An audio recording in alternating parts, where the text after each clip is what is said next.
Dear listener, querido radio escucha, are you planning to vote in the upcoming midterm elections? We at Futuro want to hear from you. Would you consider leaving us a voice message answering this simple question? What is moving you to vote? Also, tell us which party or candidate you think will better address your concerns. Call us at 646-571-1224. Again, 646-571-1224. Dial us up on a rotary phone. Also, be sure to include your name and contact information in case we want to follow up with you. And thanks a lot. Gracias.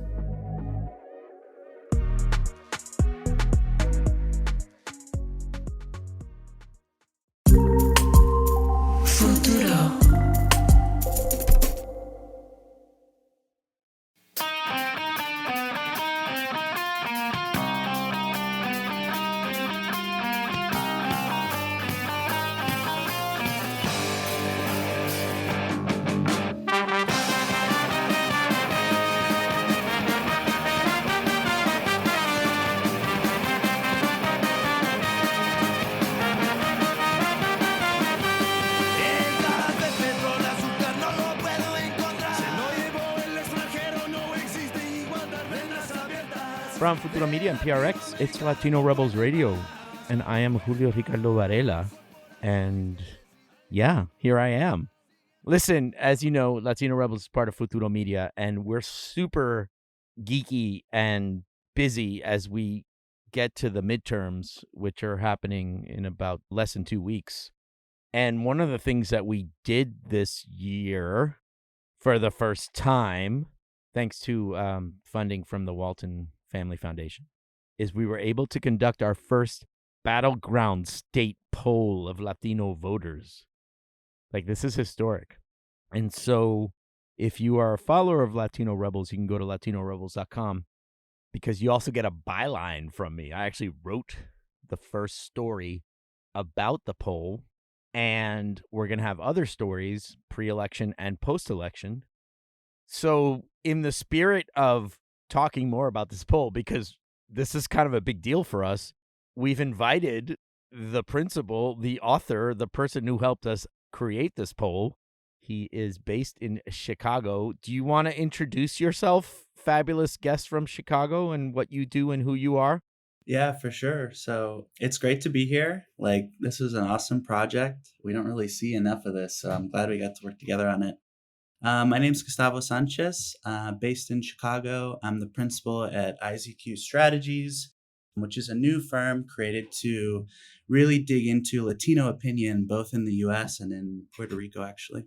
Very nice. Welcome to the show. All right. So before we get into some of the findings, we're going to talk about some of the bigger findings, but I also want to use this time to talk about other questions that you asked, because there were some other interesting things about this poll that people have been asking me about.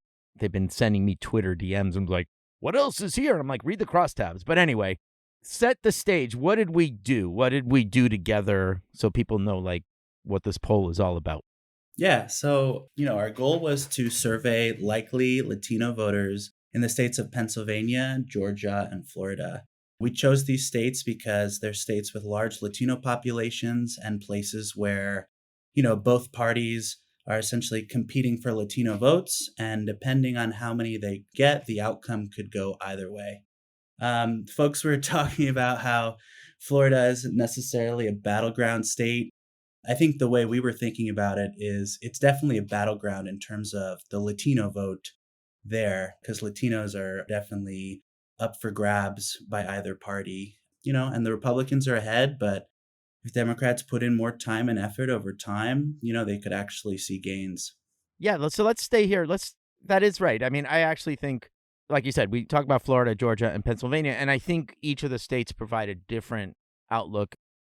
You would say that the argument for Georgia and Pennsylvania is that even though both those states respectively have about 6% of the eligible voting population is Latino, that to me is a swing, right? Would you say that those are literally like Latino swing states? Is that too simplistic, or would you agree? But I'm not leading the witness here.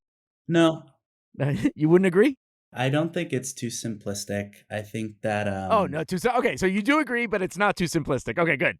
So yeah, I mean, both states have large Latino populations. I think it's hard to say what proportion of the electorate is going to be Latino just because it's such a turnout problem, right? Like there's a lot of Latinos that live in Georgia and Pennsylvania. Right. What really makes a difference is how many of them actually choose to vote.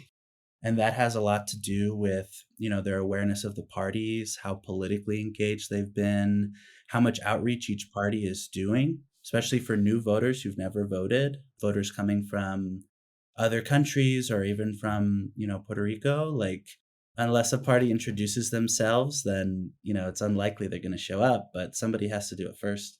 Right. And Florida, we kept on the map because we had talked about other states. We talked about Texas, Arizona, but we thought Florida was an interesting state because, to your point, Latinos in Florida could literally dominate the election if everyone came out and voted, given the eligibility of Latinos in Florida, which I believe is like in the low 20%. So that alone would win, and we understand like how complex that vote is from the South Florida, Central Florida, all that. But this question of it still being sort of a battleground state, a lot of the polling that you found was, the complexity of Florida that maybe was a lost opportunity for Democrats, given the fact that, during the Obama years, Democrats were doing better with Latinos, right? So how would you characterize Florida? And then we'll get into the poll findings and all that. But your thoughts on Florida, because I think that's another simplistic take that, Democrats have lost Florida, they'll never get it back. Yeah, I mean, part of the issue is that the Democratic Party makes decisions pretty early in terms of which states it wants to invest in or not. And Florida is one where they, often they'll just decide we're not going to really put resources in it because we don't think there's even a chance. The problem with this strategy is it's really short-sighted, right? Like, you can't just wake up one cycle and be like, this is the cycle, we're going to go all in on Florida. It really takes a sustained presence over time to build that base and keep voters engaged. And even between cycles, like the party often doesn't really do much work between elections. It just kind of, shows up and asks for votes and during election time. So, that strategy is not going to help Democrats in Florida unless they are willing to invest and lose in the short term. They're never going to win Florida in the long term. All right, so let's talk about the bigger takeaways that you have found across the states. Let's start there. And then I want to talk about other things in the crosstabs that you did for us that I actually want to acknowledge. But let's go by each state. Give me the takeaways for Florida first that people need to know about this poll. Yeah, so the takeaways of Florida, we definitely see Ron DeSantis doing really well with Latinos, which is very surprising considering kind of his recent mistreatment of migrants from the state. So I think more research is needed to really understand what's kind of keeping him afloat with them, like what are the dynamics. From the poll in Florida, we also saw that not all Latinos fared better financially under the Biden administration. And, their approval rating of Biden is not very good. So, I think a lot of this is kind of economic incentives. They don't think that, under Democrats, they're going to fare better financially. And then, kind of the social issues are secondary to them, right? Everybody votes on the economy first and then on their other issues second. All right. So we got DeSantis. So we got that. Georgia, biggest takeaways from Georgia. Yeah, Georgia's interesting because this is definitely a state where if Warnock wins, it's going to be because Latinos really went in for him. It's interesting to see kind of the differences between the Warnock and Abrams head-to-head. Abrams is doing a little bit, not as well. And we can't really say definitively to what extent kind of race and gender are playing into that, right? Because Abrams is running against a white male candidate. But, there's yet another area where additional research could be helpful to really tease it out. I was going to say part of, I don't want to compare states against states, but in the case of Florida, when you mentioned Stacey Abrams, you mentioned DeSantis being so popular with Latinos, but one of the least favorable candidates is the Democratic candidate for Senate Val Demings, who's also a black woman. Correlation, or is that just Democrats not really tapping into Latinos? Or I know more research needs to be done, but I still want to get your insights on this. Yeah, so with Val Demings, I think there was a lot of potential for her to do a lot better with Latinos than we saw. I think her favorable rating is actually positive in the poll. So there's kind of evidence that if they had done more outreach, she could have really used Latinos as a way to close the gap in her race. But she doesn't have the higher favorability ratings compared to like a Marco Rubio or a DeSantis. Yeah, exactly. And I think... And it's trailing Rubio. Yeah, her favorable rating is not as good as Rubio's. And, part of the reason is it's always hard to unseat a sitting senator, right? The Yeah. incumbency advantage is just so strong. Everybody already knows who Rubio is and they have an opinion about Rubio. Yeah. All right. Let's move to Pennsylvania, which, at least from the Democratic standpoint, is faring much better with Latinos. And what are those takeaways from Pennsylvania that jumped out at you? Yeah, so Pennsylvania, I think if the Democrats lose Pennsylvania, they're really going to kick themselves, because if they lose, Fetterman's not going to lose by, that large of a margin. He's going to lose by the margin of Latinos that chose not to vote. He's clearly faring well among Latinos, but it's possible that their outreach was kind of too late, right? They waited till Hispanic Heritage Month to really come out on certain issues. They had always had kind of an immigration plank on their website, and that, they had that early. But what they didn't really understand was the majority of Latino voters in Pennsylvania are actually Puerto Rican. They're not Mexican, although there's a huge Mexican contingency. So the fact that they kind of went full on immigration and kind of ignored Puerto Rican issues, I think is going to be kind of a blunder for them. Just because, decolonization is so much safer to campaign on than immigration. Not that immigration isn't as important. It's just as important, if not even a little more important. But, it's a huge missed opportunity for them, particularly with Giselle, right? She's a huge asset.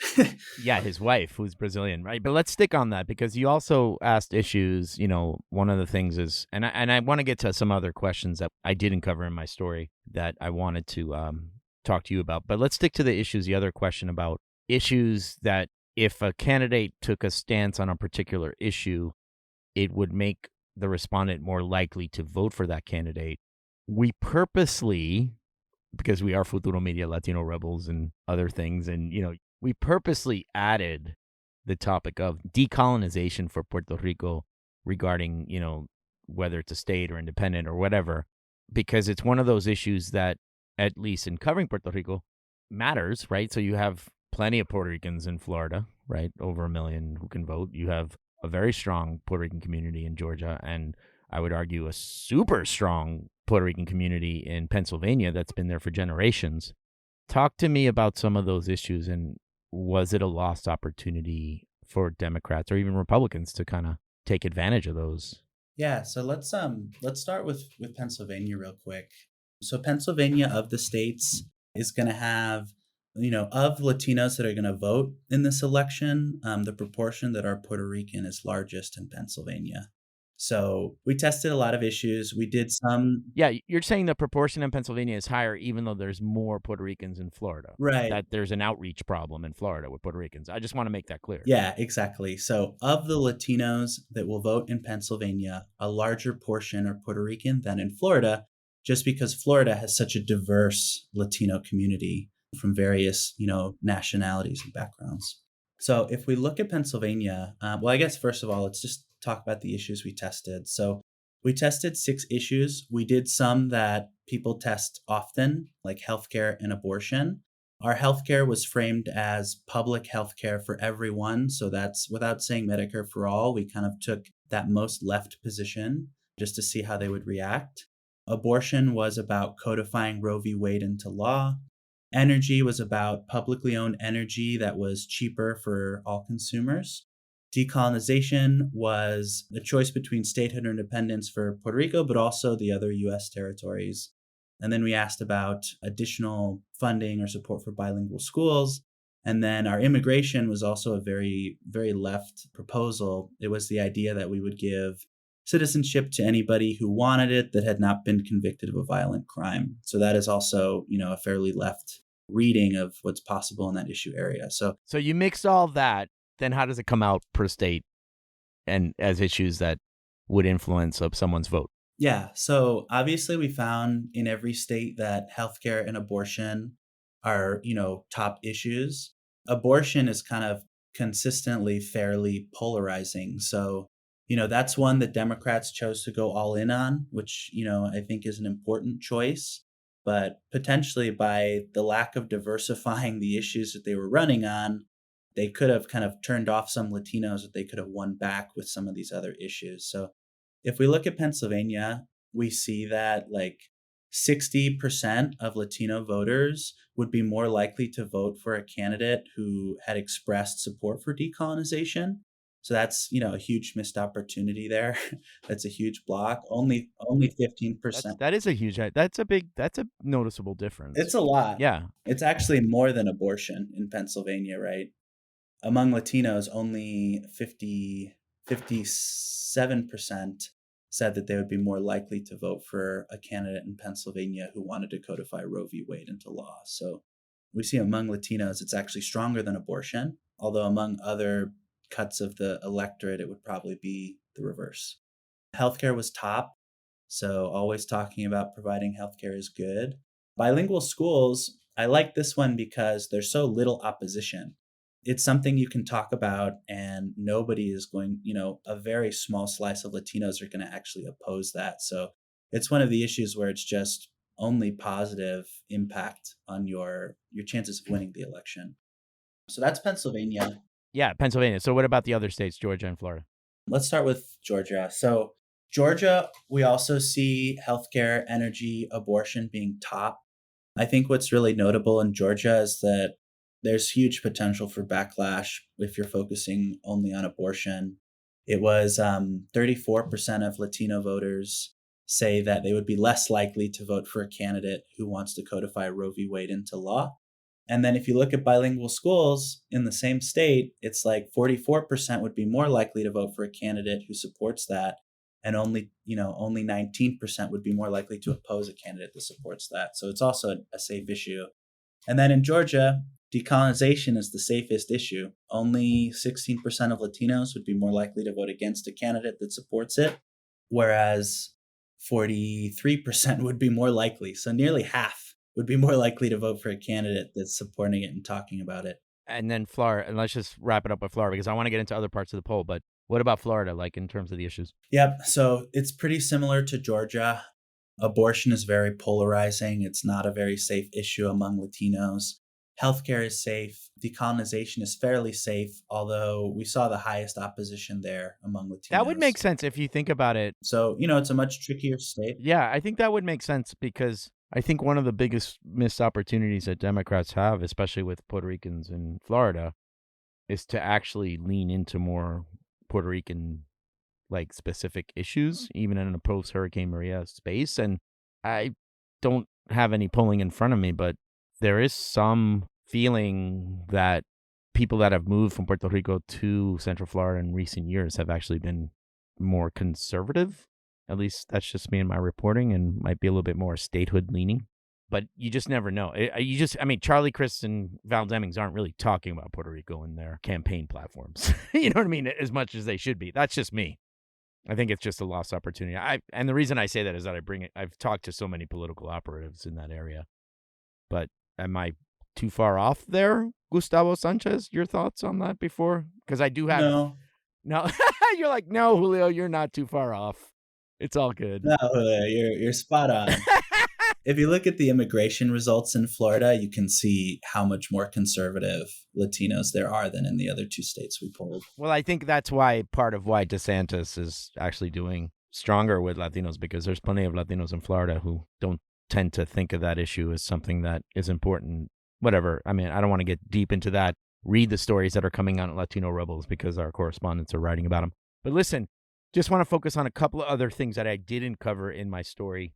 We did ask about if an election, if you felt like a candidate didn't win, kind of getting at the big lie of Trump in 2020. And I thought some of those responses were pretty fascinating. There were plenty of Republicans who were kind of like, yeah, if, like the election was stolen. I mean, do you want to get into that a little bit of what you found across the states? Yeah, I mean, we found pretty consistently that Latinos are pretty skeptical of the validity of the US, voting system, which is, pretty highly problematic, especially if both parties are trying to engage them more. It may also be that a lot of folks coming from countries where elections are stolen or where elections are not as transparent, they kind of are seeing the US, they're seeing politicians in the US question elections more and more.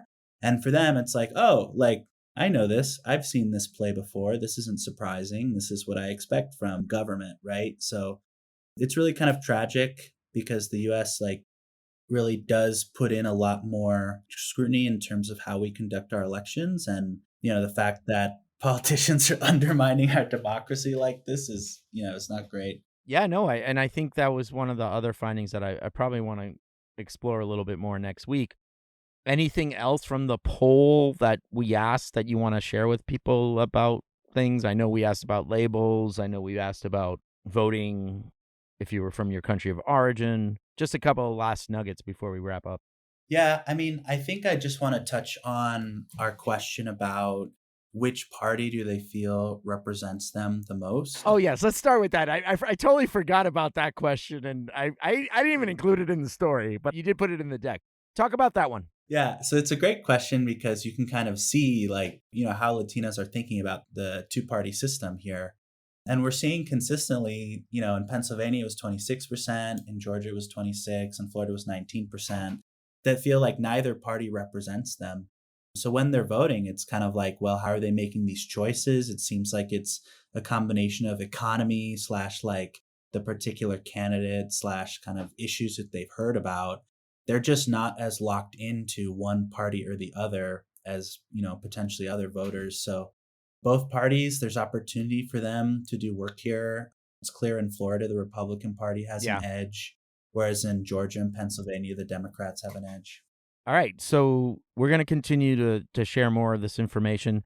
There were some questions about Latinx and all that, and it's consistent with labels. But what was fascinating about that part of the poll was, like, there was actually more than a third of people who were like, I really don't care how Latinos label themselves. And I don't think anyone really talks about that.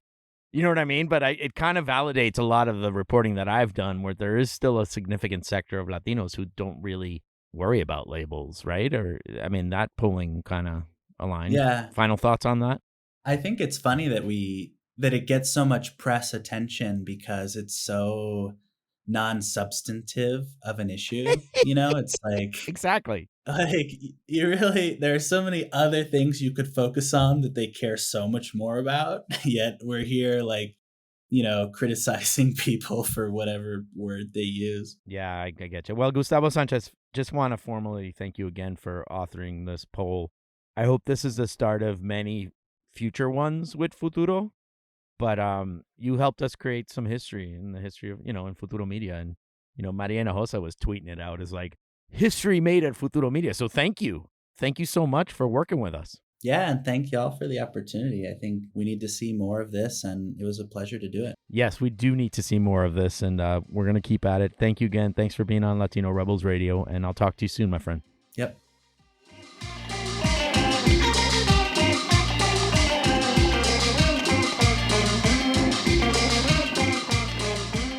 All right, that was it. We did this poll, first time in the history of Futuro Media. Go to LatinoRebels.com. Follow the stories that are going to be coming out pre-midterms, also post-midterms. Really thankful for Gustavo Sanchez for authoring this poll for us. The poll is available on my story. It'll be on the stories that other correspondents write. We will also follow up after the midterms to think about, how accurate was this? Were we that far off? Were we not? It's always good to assess.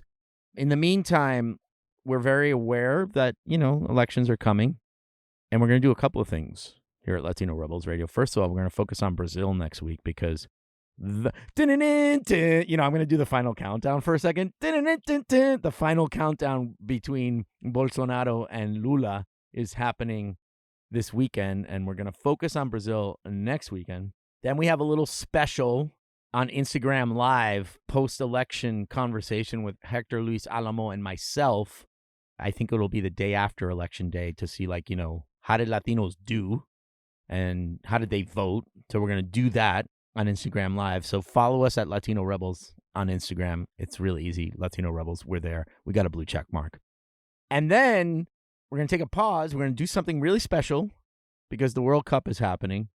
And then the week after, we'll do more election conversations also on In the Thick, Latino USA.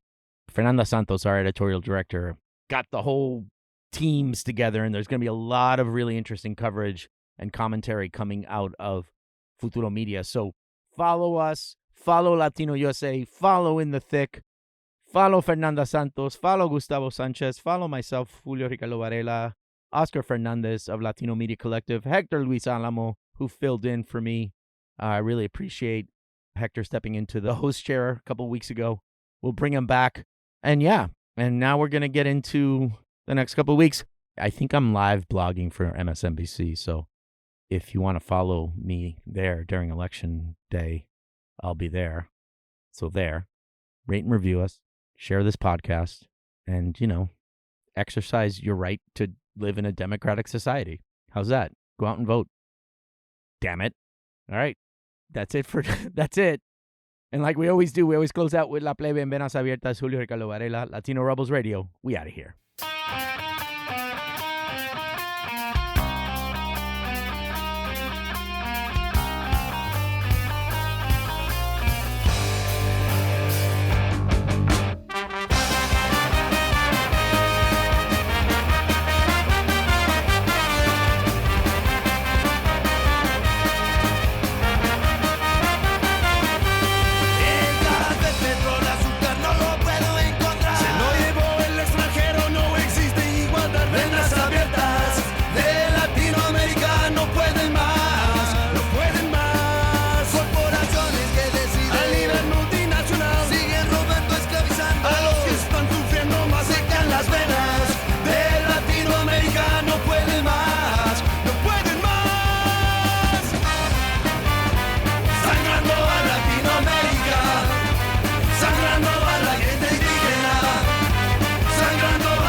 The opinions expressed by the guests and contributors in this podcast are their own and do not necessarily reflect the views of Futuro Media or its employees.